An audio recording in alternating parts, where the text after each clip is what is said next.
Começa agora mais um Letrando, o podcast do Elefante Letrado. Neste episódio, Sheila Von Tobel, jornalista e fundadora do Elefante Letrado, recebe Chaim Zayer, principal empresário do ramo da educação no país. Olá, bem-vindos ao podcast Letrando. E eu tô aqui na Bet Educar com uma estrela que chegou, mal entrou aqui e as pessoas já estavam paradas na porta pedindo para tirar foto. Ele é o guru da educação, é o mestre dos mestres. Chaim, é um prazer imenso te receber aqui no Elefante Letrado. Não, para mim também é um prazer estar aqui. Mestre é você, né? Que está dando um show aí com esse projeto maravilhoso, atingindo milhares de alunos, não é? Então... Não. Bora lá. O Chaim é um craque, sabe elogiar como ninguém, é um querido. O Chaim é nascido no Líbano, é um dos pioneiros da educação particular no Brasil, fundou o Sistema Educacional Brasileiro. Chaim, me conta um pouco, para quem não te conhece, conta um pouco da tua história, como tu começou. Já me contou um pouco de forma particular, mas eu acho muito interessante, sou muito tua fã e acho que é legal a gente compartilhar com quem está assistindo. Muito legal. Você quer que eu fale o quê? Quando é que comecei na área de educação? Um pouco antes. Pois é. Na verdade, eu vim do Líbano para o Brasil com meus pais, né? Meu pai veio para cá antes, tudo. Uhum. E como todo imigrante que vem, meu pai começou a trabalhar. Árabe só trabalha com roupa, né? Cada um na sua, né? O italiano vem, monta pizzaria, o árabe é roupa, vai vender roupa, né? E meu pai começou assim, com mascate, depois colocou roupa, depois continuou atuando nesse mesmo segmento. Acabamos mudando, eu vim direto para Araçatuba, né? E aí de Araçatuba fui parar em Pereira Barreto. Era uma cidade menor ainda, né? E eu queria voltar para Araçatuba, que era maior, não é tão grande. E acabei voltando para lá para trabalhar no cursinho pré-vestibular. Aí que começou minha história na educação. Comecei trabalhando com cursinho pré-vestibular, e quando você começa, você faz de tudo, né? Comecei com porteiro de escola, fazendo picotar cartão, levar e trazer professor. E ali tive a oportunidade de conviver, ver como é apaixonante a educação, não é? Ali tive a oportunidade de conhecer, eu sempre sou muito curioso, né? Quando vou num lugar, eu procuro olhar tudo, tentar entender tudo. E ali eu percebi que era o que eu gostava, era educação. Então, na verdade, comecei realmente, era Araçatuba, porteiro de escola, pré-vestibular. De porteiro de escola ao número 1 no Brasil em educação. Mas você sabe que eu costumo dizer em árabe, se chama maktub, está escrito, né? Você tem que aproveitar as oportunidades, momentos. Eu tive uma oportunidade muito boa, né? A oportunidade quando era o momento certo, quando os grandes cursinhos estavam indo para o interior para começar a fazer convênios, né? Era o objetivo, era o ângulo. E tinha a equipe vestibulares que ele queria montar lá. O cara acabou me chamando por eu estar atuando numa escola menor para entrar com eles. E na época realmente não tinha condições. Eu falei, cara, não trabalho na escola, tudo. Não, vem, queremos que você venha e tal. Acabaram viabilizando, né? Já tem noção, eu entrei, comecei a escola que montei com eles, com uma estante e uma escrivaninha. Era o que eu tinha, e está guardado até hoje. E ali os caras me deram participação, comecei com o cursinho pré-vestibular, como eu já trabalhava no outro, foi muito fácil, conhecia professores, tudo. Acabei montando um cursinho pequeno e fazia de tudo, né? Porteiro, ia buscar, trazer, dava aula, quando o professor faltava, que foi... Então começou crescendo através dos cursinhos. Comecei com o cursinho pré-vestibular, que foi ali que você pegou a bagagem de educação, ser conhecido. E aí surgiu uma oportunidade, quando eu conheci o Digênio, né, o João Carlos Digênio, falecido, que muito importante na minha vida, me ajudou muito, né, uma pessoa que tenho maior respeito, maior carinho. Ele sim, podemos dizer que foi um gênio da educação, não é?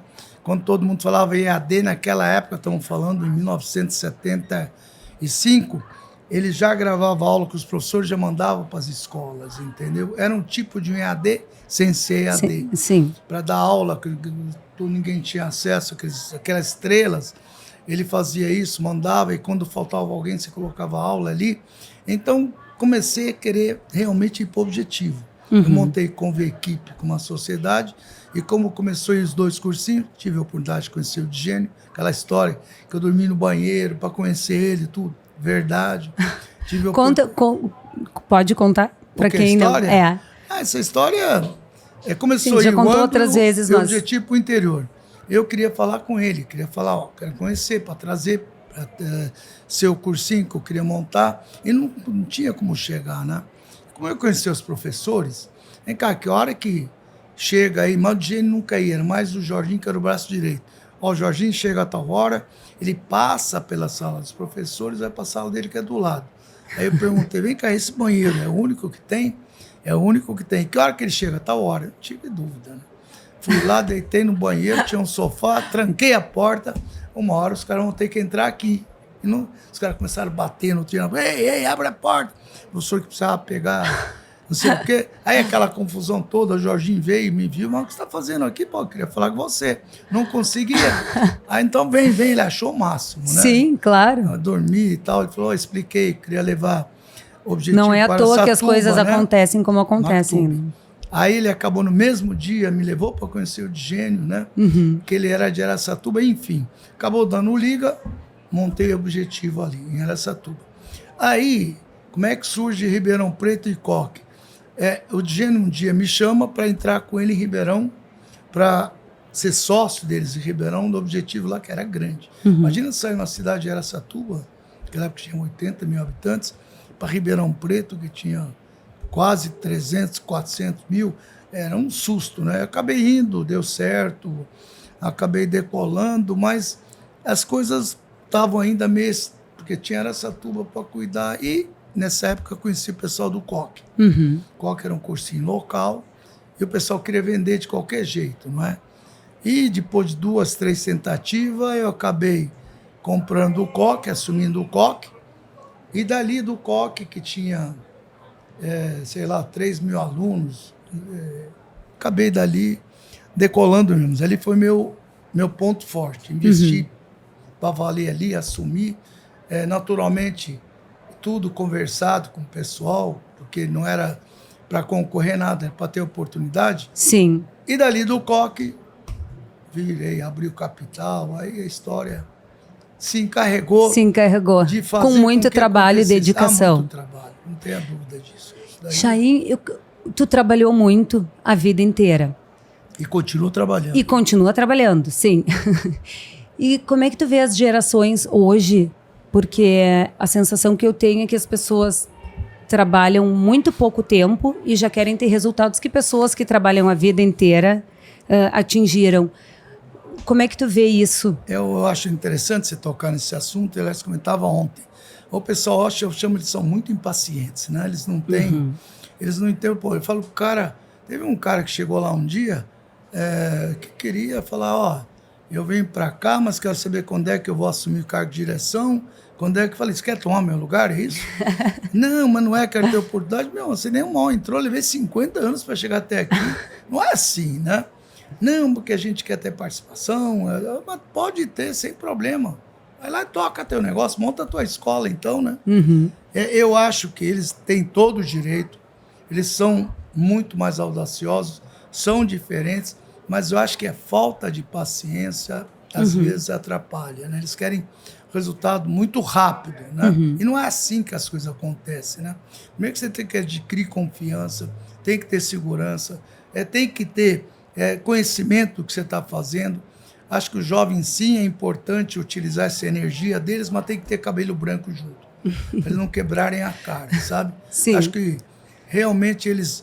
e você sabe quem atrapalhou tudo isso? Uma coisa chamada private, capital estrangeiro, abrir capital. Isso bagunçou a cabeça desses meninos. E, ao mesmo tempo, ajudou. Quando não fala da startup, não sei o quê, você vai olhar uma ideia, o cara já quer falar que vale 1 bilhão, não sei o quê.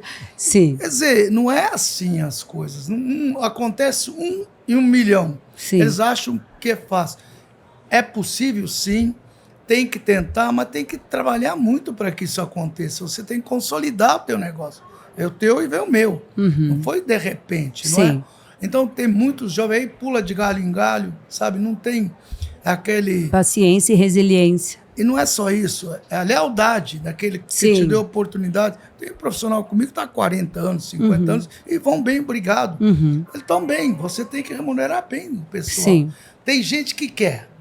E tem gente que quer tranquilidade, quer segurança, que para ele é muito mais importante do que isso daí. Sim. Acho ótimo. O que tem que ter nesse caso é um híbrido, né? Essa energia deles e ter também condições. Eu realmente acho que não é só os jovens, as crianças hoje em dia, né? Basta você ver como é que eles são diferentes, como é que eles pensam diferentes, como eles agem diferente, a velocidade deles. Realmente alguma coisa tem que mudar. Sim. O que não pode ter é aquele negócio do cara simplesmente vai lá numa empresa, é alguém que lutou 50 anos a vida inteira, fato do cara lá aportar um dinheiro, querer mudar tudo de uma hora para outra, ele faz com que aquela pessoa sofra, não é? Então é muito diferente o cara ser dono. Quando eu falo dono, não é aqueles donos de antigamente, não, pode ser um acionista relevante. Sabe? Que tenha paixão por aquilo e tocar, porque se pensar só em EBITDA, dinheiro, resultado, é um caos. Isso acabou com a educação. Acabou com o superior e se bobear vai acabar com a educação básica. Privada. O que te inspira na educação ainda? É o prazer de fazer o que eu gosto. Porque isso que tu tá gosto, falando tem tudo a ver com Gosto não focar demais, só em resultado, mas né? eu vou te contar um em negócio. resultado financeiro.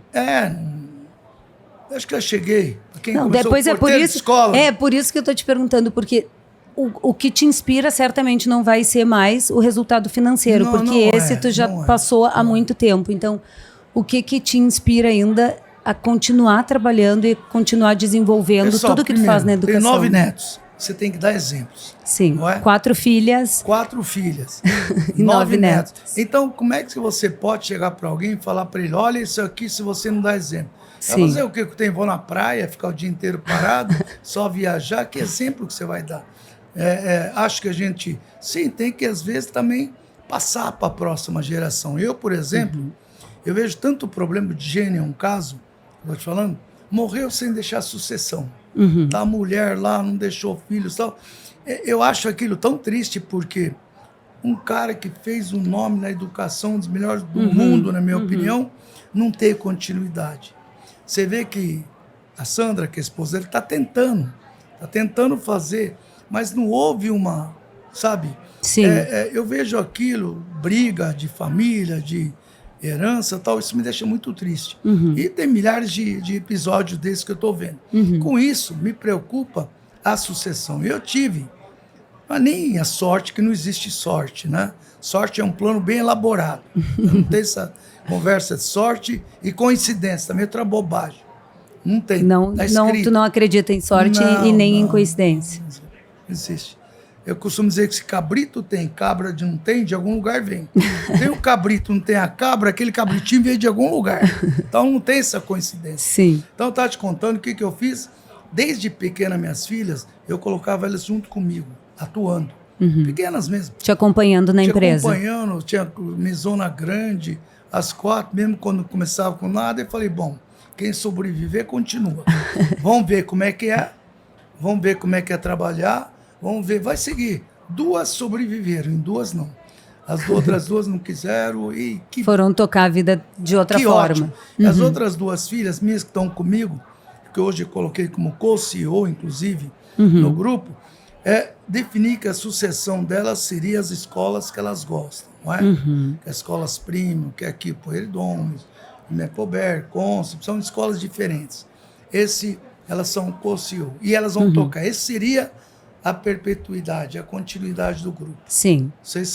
Elas vão tocar, esse aqui não tem negócio, não pode vir quem quiser, não vai levar que é delas. Sim. Lógico que eu acompanho como articulador, fico no conselho. E as outras... Segue sendo tutor, mentor. Exatamente. Eterno. E as outras que são muita coisa, né? Que tem escolas de alta performance, que a gente chama, escola de aprovação, tem no Brasil inteiro, tem quase 50 mil alunos. E tem também sistema de educação, tem os seus 200 mil alunos, curso superior, tem a Harvard, tem muita coisa, e tem o grupo de comunicação, não é? Aliás, vou te convidar para ir começar a fazer uns programas na TV, tá indo bem, viu? Tem a Rádio Nova Brasil, TVs, que é uma coisa que eu gosto muito. Não é? Que vocês têm aqui em São Paulo? Tem, Nova Brasil, tem no Brasil todo, né? São Paulo, Rio. E as TVs tem Record, SBT, Band, geradoras no interior todo. Esse é um assunto que eu gosto. Qual área tu não tá, Chain? Não. Faz um pouco de tudo. Eu faço só os que eu entendo e gosto. Tá. Não é?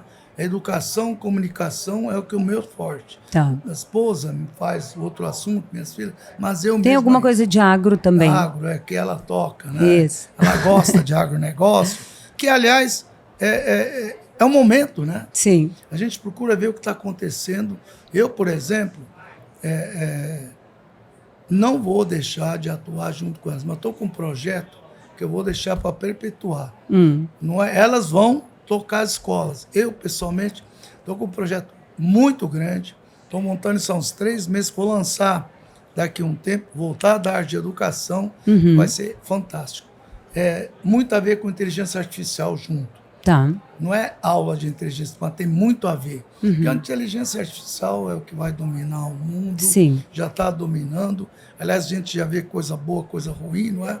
Agora, esse apagão na Espanha e Portugal, isso daí é um ataque cibernético, maluquice. Quem não tiver... Qual é a minha ideia? Que os alunos entendam o que é isso. Tem muita gente que fala inteligência artificial, não tem noção o que é. Sim. Eu tenho me aprofundado muito. E é um negócio que está me deixando muito impressionado, como eu fiz quando fui na Disney a primeira vez, com minhas filhas, e ver aquele querida encolher as crianças, que diminuía, foi ali que eu montei. 3D, RV, um computador por aluno. Eu costumo olhar o que é que tem, como é que eu aplico isso no meu negócio. Sim. Então, acho que esse é um projeto pro mundo pessoal sempre meu que eu vou assumir. Já que elas estão aqui... É o legado que tu quer deixar. É o legado que eu quero deixar. Como é que tu quer ser reconhecido daqui a 30 anos? É isso aí. Com esse legado que eu vou deixar na área de educação. Com esse legado que 50 anos já no mundo da educação é uma coisa que tu começou a fazer agora. Comecei a fazer agora, é impressionante. Faz uns 2 meses que eu tô com isso daí. E você sabe como é que eu tô montando isso? Com Tu já deixou o legado. Viu? Desculpa te dizer, mas o teu legado já está estabelecido. Não, mas então eu só imagino o que tu ainda quer deixar. Tem coisas e coisas. Isso é para elas. Tá. Se elas vão tocar, tipo de uma continuidade delas, elas vão ter autonomia. O Mapleberry Sim, é um legado para elas, mas é um legado para a nação, porque tudo que tu já construiu e todas as pessoas, as crianças, os adolescentes, os adultos que já passaram por tudo que tu tocou a mão, então o teu legado já está. O Mapleberry hoje está no mundo inteiro, inclusive, né? Está aqui, está no mundo inteiro. Mas algumas escolas Mapleberry são clientes do Elefante. Pois é. A gente tem que colocar em todas. Esse daí é um projeto pessoal. Não sei se você está entendendo. Estou entendendo. Não é uma coisa... Não quero fazer a mesmice. Não quero mais. Já cansou isso aí. 70, 71 anos, já tenho que pensar em alguma coisa diferente. Não vou parar, mas eu quero fazer coisas diferentes que me dá prazer de fazer. E teus netos te inspiram? Muito.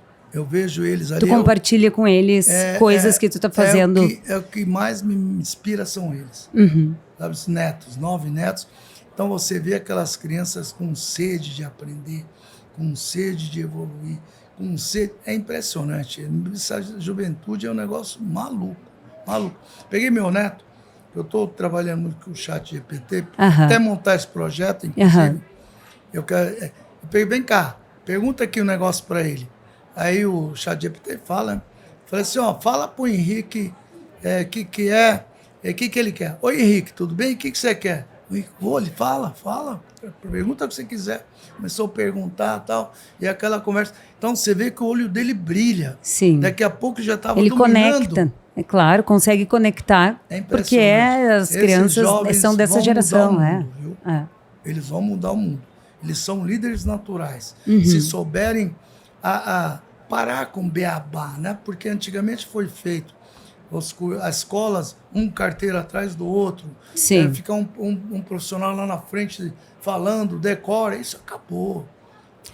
O aluno não quer mais isso. Qual é a escola ideal hoje, na tua visão? Depois de tudo que tu já viveu na educação, o que tu acha que é a Concept, por exemplo, é uma escola sensacional. É muito diferente. Eu fiquei apaixonada, eu fui visitar, é incrível. É para transformar líderes. Sim. Esses meninos que estudam a cabeça diferente, mas não é isso. Aí cada um tem o que busca, não é? Tem aluno que quer entrar ainda no vestibular fazer USP.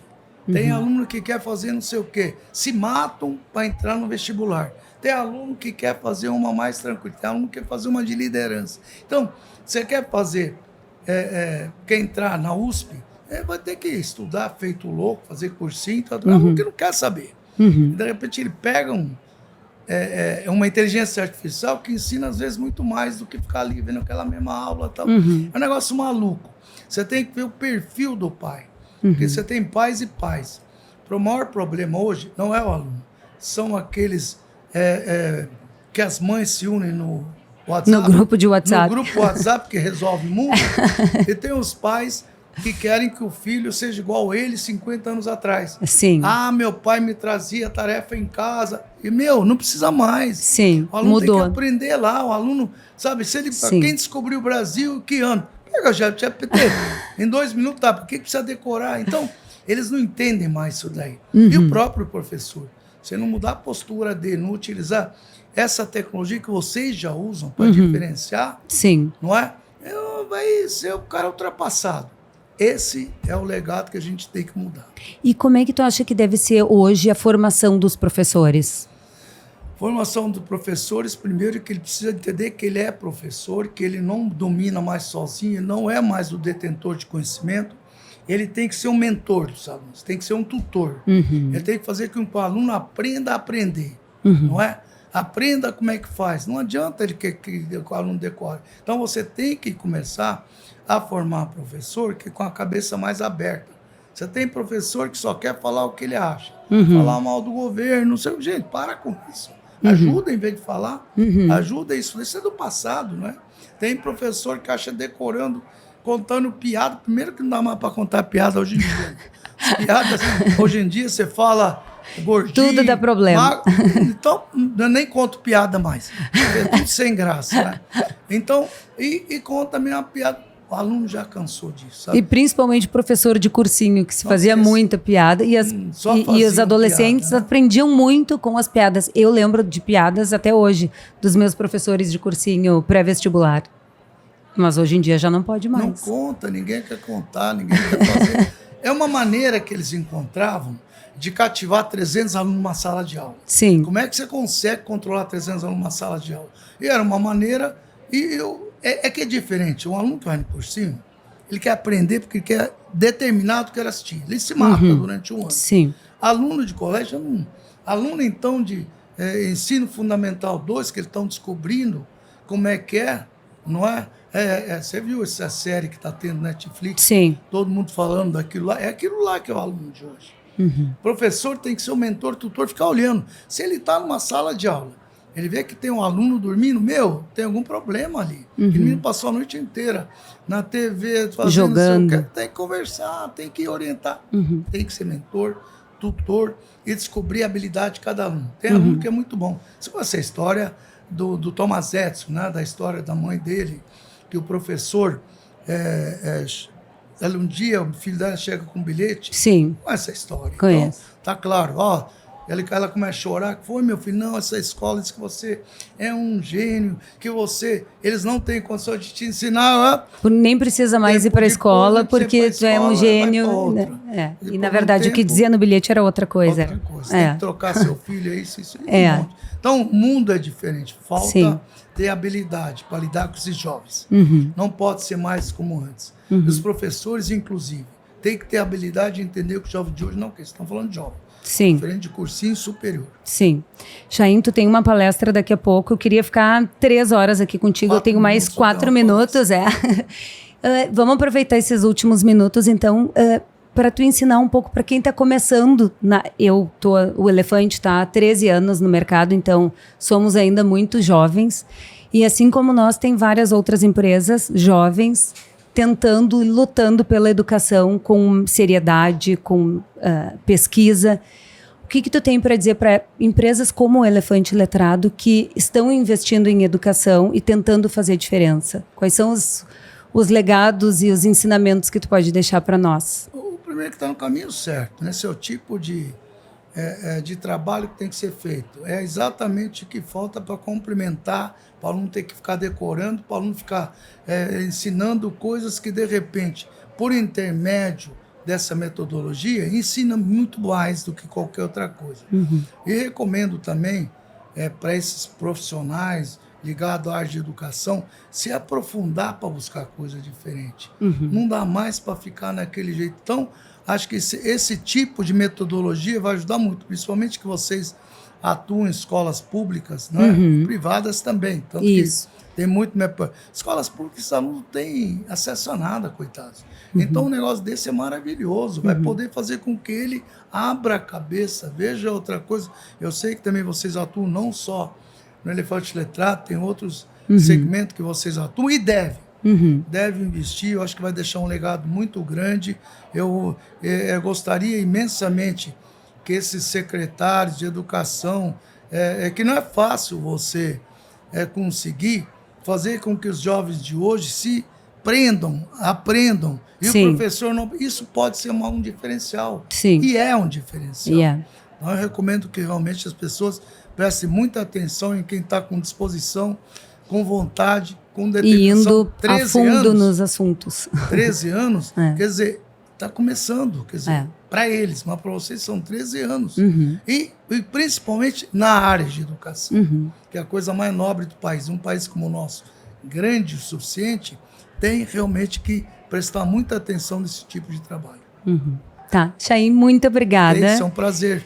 Parabéns aí, eu adorei. E mais, tá convidada. Pode ir. Veículos de comunicação, TV Roda já está contratado. Muito obrigada, tu é um querido. Foi um prazer falar contigo. Foi um prazer falar contigo, na verdade, desde a primeira vez que falamos no telefone. Já fui te visitar, almoçar contigo e sempre aprendo contigo. Então é uma honra poder te ter aqui conosco no Elefante. Um abraço a todos aí que vamos ver. E para você que nos assistiu, se puder curtir, comentar, compartilhar, a gente agradece. Até a próxima. Este foi mais um Letrando, o podcast do Elefante Letrado, com a apresentação de Sheila Von Tobel.